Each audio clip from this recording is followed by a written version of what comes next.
예, 지금까지 우리가 금강경을 배우고 있는데, 금강경을 보면 그 1장에서는 금강경 강의가 어떻게 이루어졌느냐. 수부리가 부처님이 이리 앉아있는 모습을 탁 보고는 탁 깨쳤어요.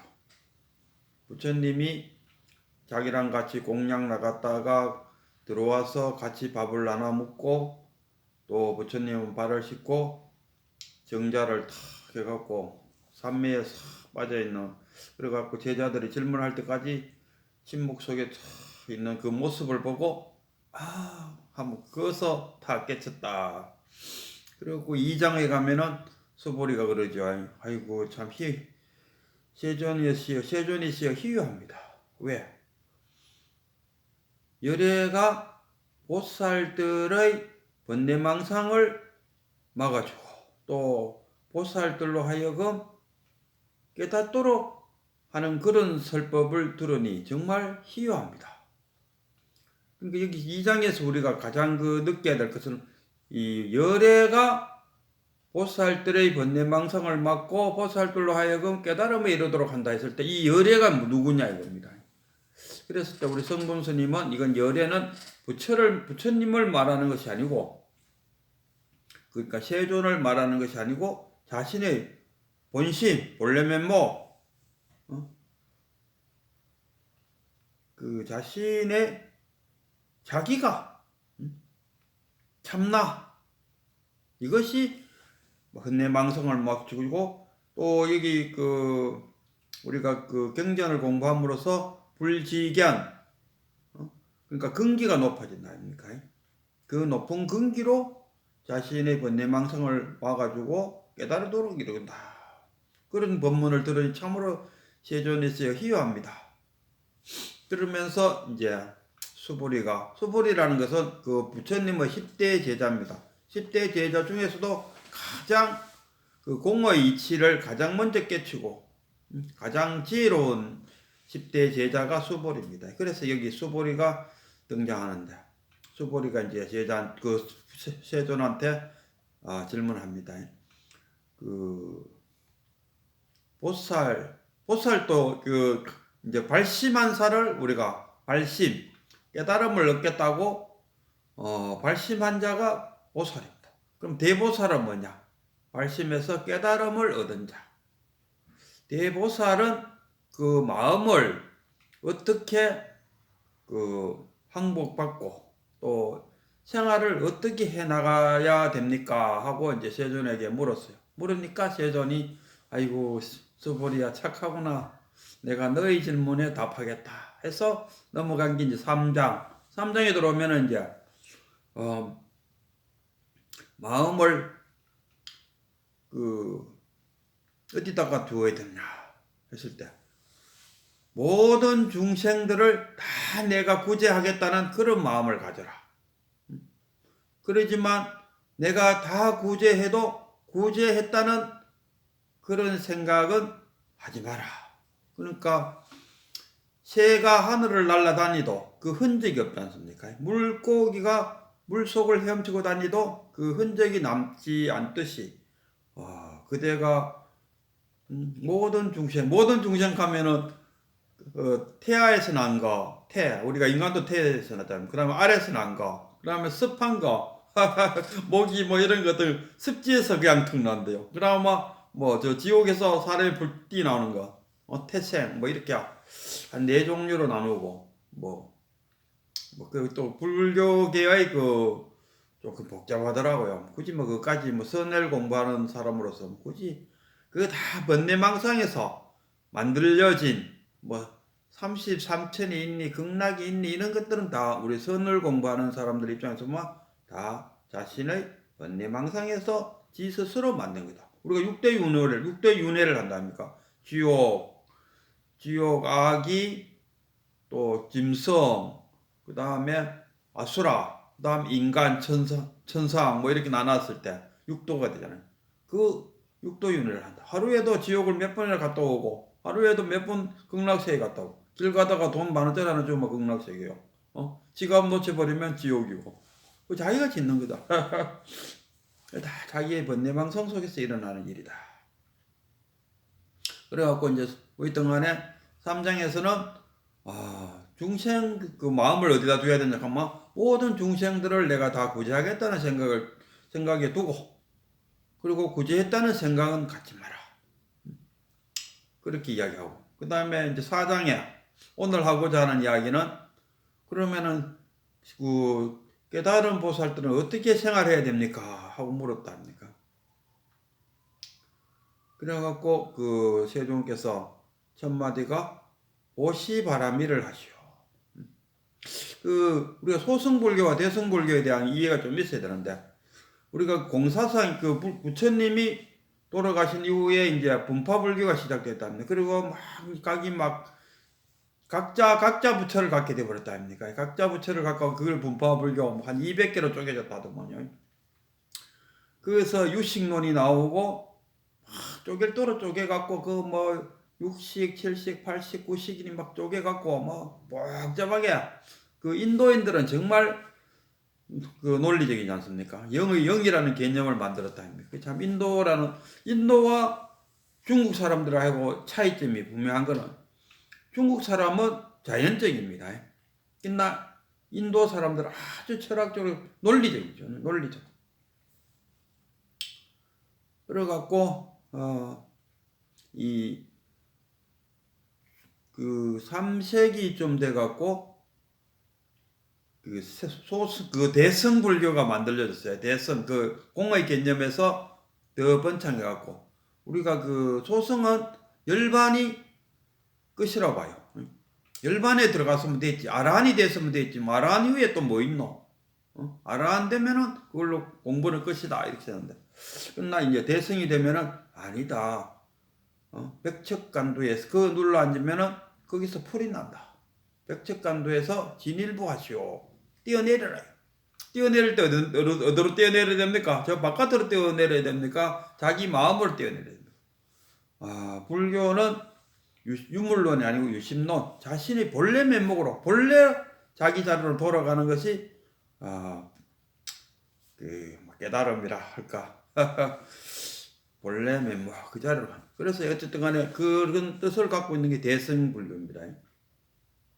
우리가 그 소승불교에서는 부처님이 그 사성계에서 그 고통을 벗어나려면 8정도를 그 닦아야 된다. 정견, 정명, 뭐 정업, 뭐 이런 거 있지 않습니까? 쭉 하는데, 그 대승불교에서는 6바라밀. 이 지금 우리 금강경이 바로 이 대승불교적인 경전입니다. 그래서 지금 그 8정도를 이야기하지 않고 6바라밀을 이야기하고 있습니다. 그래서 6바라밀 중에서 첫 번째가 보시바라밀입니다. 보시가 아니고 보시바라밀. 그 뒤에 바라밀이라는 것은 그 지혜를 말하는 거죠. 바라밀, 완성, 깨달음의 완성, 흔적 자체가 안 남죠. 완전한 지혜니까. 새가 하늘을 날라도 흔적이 없고, 물고기가 물속을 헤엄쳐도 그 자체가 안 남는다 듯이, 보시를 그 일상생활에 보시를 하시오. 그러나 보시를 하되 그 바라밀로 하시오. 흔적을 남기지 마시오. 내가 보시를 했다는 그 생각조차도 가지면 안 됩니다 하는 게 이 사장의 논리입니다. 근데 사장을 가만히 보면은 우리가 보시를 할 때 보시를 하는 자와 보시를 받는 자가 있지 않습니까? 그러면은 제가 그 비행청소년 기관에서 있을 때 그 외부 인사들로 인해 갖고 봉사활동이 많이 들어와요. 저도 한 달에 한 번씩 봉사활동을 한 20년 정도는 해봤어요. 이 봉사활동을 하러 이제 완전 물품을 갖고 왔을 때, 그 사람들은 막 그런다. 그런 걸 갖고 와서 기관 앞에다 쫙, 라면을 뭐 한 50번 갖고 왔으면 50상자를 갖고 와서 쫙 펼쳐놓고 거기다가 봉사원 사람들 뒤에 쭉 서갖고 사진 찍고 막 이러지 않습니까? 이런 모습을 그 기독교에서도 뭐 옳은소리 하는 걸 왼손이 알지 못하게 하라 했는데 그 너무 떠벌 치는 거 아니냐 이런 비난을 해요. 그러나 저는 그때 그 보호관찰 기관에서 그 일할 때 제가 그걸 그 외부 사람 담당이었어요. 그러면 그 사람들이 봉사활동 들어오면서 막 그 라면 상자 이런 거 갖고 올 때 어떤 분들은 조용히 들어가서 그냥 조용히 나눠주고 가고 싶어 하는 사람도 있고 어떤 사람은 정말 떠벌시고 싶어 하는 사람도 있어요. 그러나 저는 막 그 오면은 현관 앞에다 라면을 쫙 제가 도열시켜 놓고 일로 다 오세요 해갖고 멋있게 사진 한 번 찍고 우리 기관장도 막 제가 가서 아이고 기관장님 내려와서 가고요 기념사진 찍으려고 하는데 같이 동참해 주세요 하고 기관장까지 불러갖고 그래갖고 막 도장 그 사진 찍고 그래갖고 이제 안에 들어가서 그분들이 막 음식 나눠주고 막 이런 것도 제가 막 사진을 막 찍어요. 제가 그렇게 한 이유는 뭐냐? 한번 우리가 그 요새 그 동아리가 많이 그 봉사 동아리 이런 거 많다. 등산 동아리 뭐 많은데 봉사 동아리도 많다 합니까? 그러면은 그 봉사원을 쓰는 분들은 전부 다 오는 게 아니고 회원들을 대표로 해서 몇 명이 온다 아닙니까?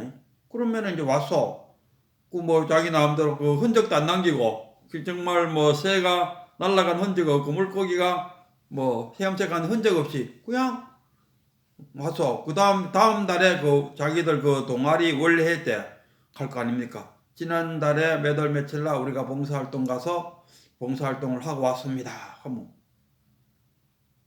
말밖에 없다 않습니까? 그걸 자기 동아리에 그 카페라든지 이런 데 사진 또 올리고 해야 될 거 아닙니까? 그래야 그 회원들이 볼 거 아닙니까? 근데 아무 흔적도 안 남기고 와서 봉사활동 갔다 왔습니다 하면은 이 흥이 안 난다 아닙니까?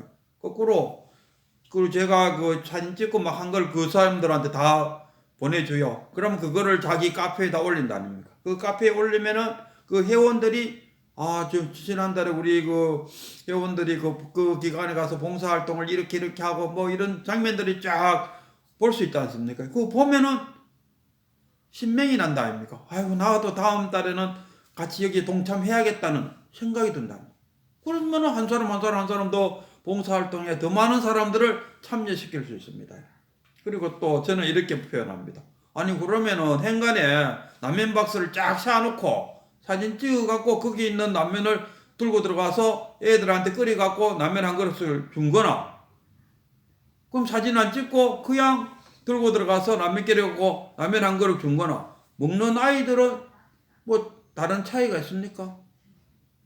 아무 차이도 없다 아닙니까? 그냥 라면 한 그릇 먹는 거잖아요. 그 장면을 보고 뭐 왼손이 하는 것을 오른손이 알게 했다고 뭐 비난하고 뭐 그러는데 제가 생각할 때는 여기처럼 그 보시를 하더라도 보시 바라밀로 해야 된다. 보시 바라밀로 해야 공덕이 생긴다. 보시 바라밀로 하지 않으면 복덕밖에 안 생긴다. 이 공덕과 복덕을 어떻게 구별하냐면 이러더라고요. 공덕은 연금이다. 끝없이 내가 죽을 때까지 연금이라고 나오잖아요. 그러나 예금은 내가 예를 들어 은행에 1억을 예금해놨다 하면 그 예금해놨는 범위 내에서 내가 찾아 쓰잖아요. 그게 복덕이고 공덕은 끝없이 나오는 걸 공덕. 그러니까 그 달마대사가 중국에 왔을 때 양무제를 만났다 아닙니까? 그래 양무제가 달마대사한테 물었어요. 내 공덕이 얼마나 됩니까? 그러니까 그 달마대사가 무했어요. 무 없다. 그러니 그 당시 내 달마대사가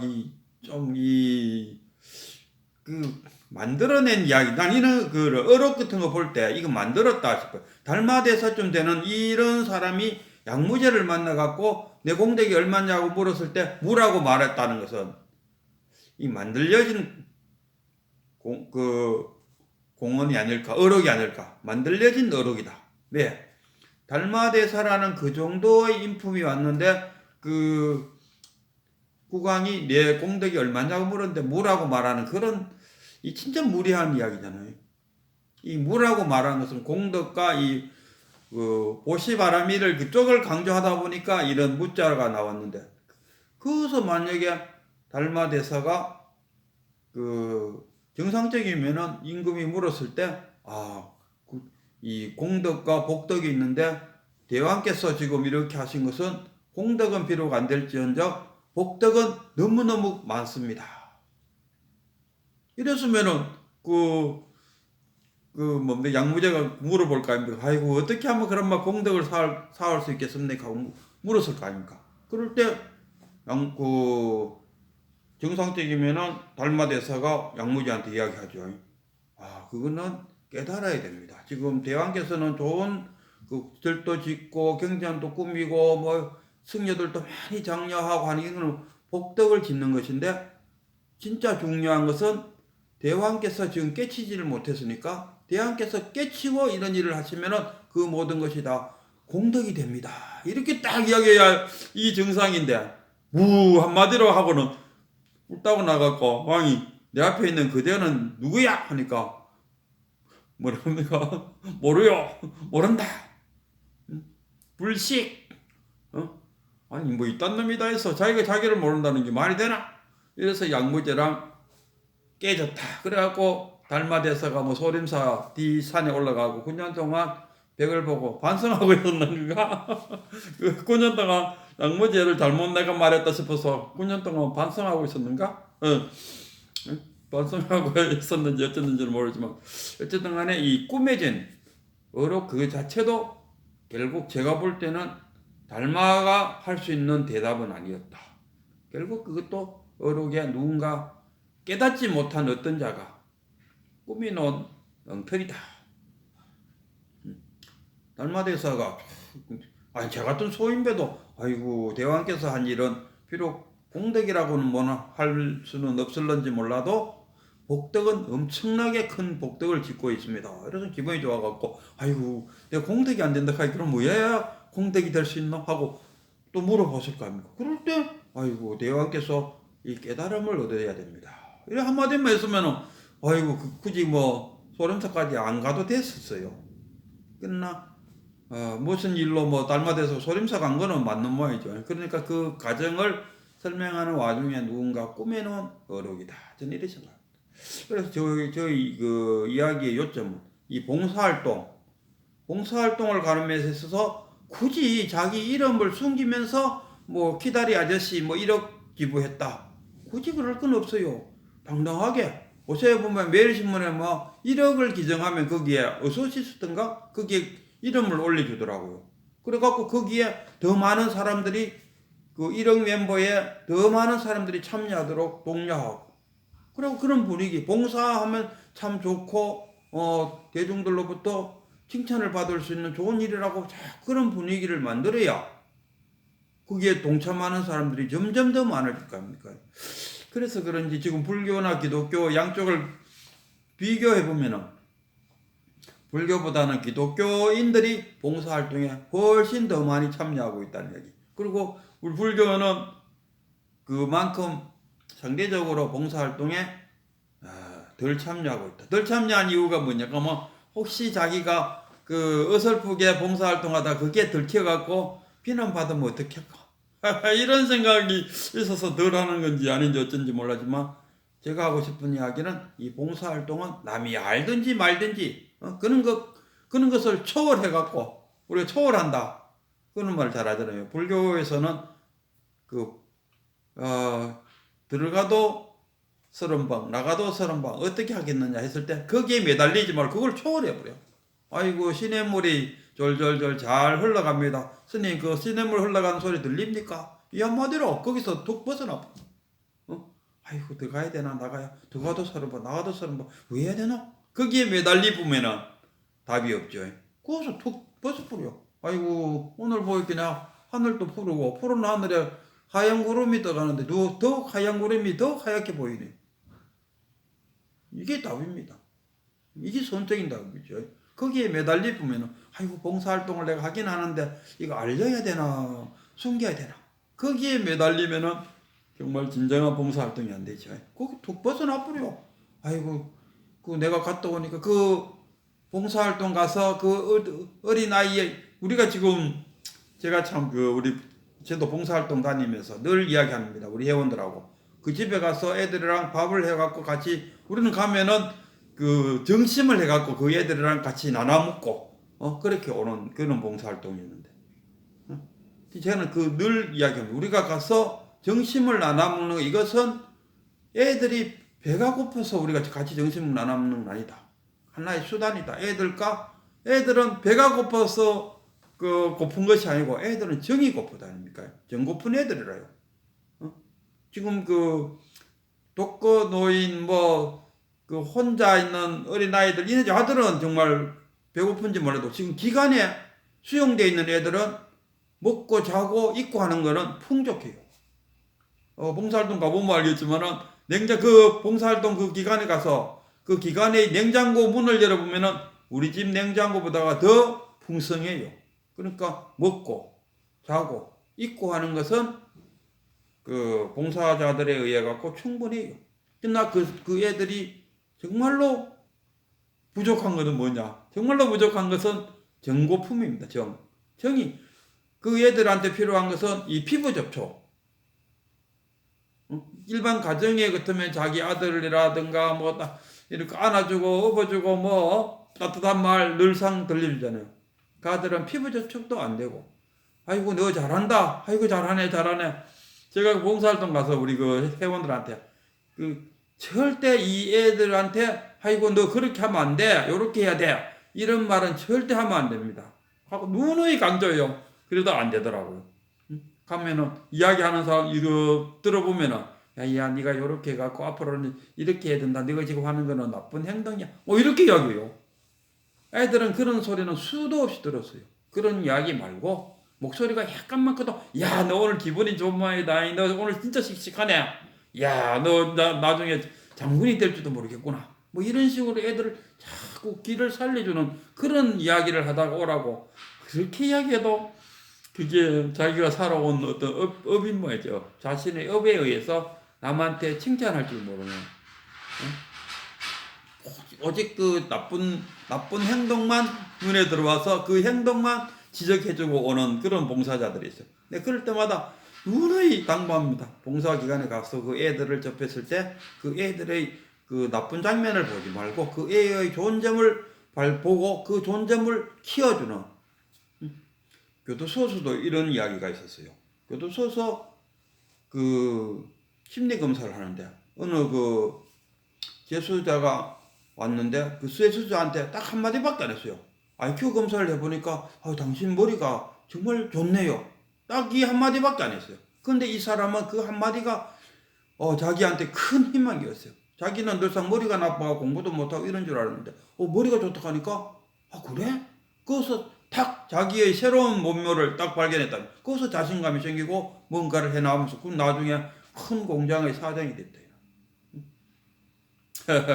그러니까 보시 바라밀이 꼭 정답은 아니다, 이 말을 하고 싶어요.